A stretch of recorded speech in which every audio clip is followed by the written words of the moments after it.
तैयारी में सुने गलल हमनिया है सुने गलल हमनिया तोरा रंग लगे चोली में सुने गलल हमनिया तोरा रंग लगे चोली में सुने गलल हमनिया। डीजे सुमित सतीश रईमा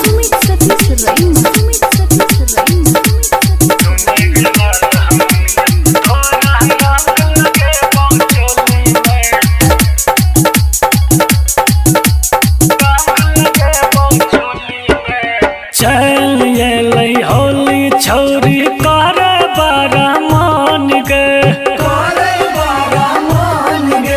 नीचा से ऊपर तोरा रंगा बदान गे चलिए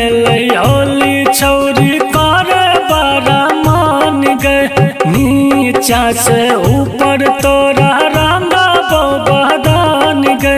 लाल गुलाबी रंग लगे लाल गुलाबी रंग लगे पिचकारी सटे ढोरी में सुने गलल हमनिया सुने गलल हमनिया तोरा रंग लगे चोली में सुने गलल हमनिया तोरा रंग लगे चोली में सुने गलल हमनिया।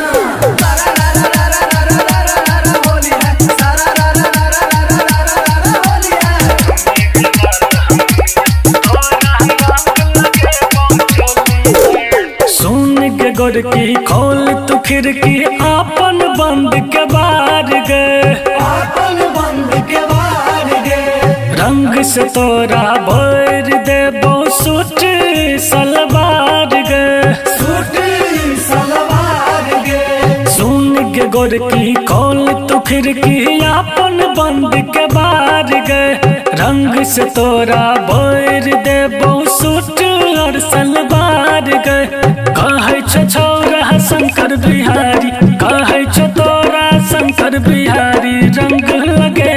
बारी में सुने गलल हमनिया है सुने गलल हमनिया तोरा रंग लगे चोली में सुने गलल हमनिया तोरा रंग लगे चोली में सुने गलल हमनिया।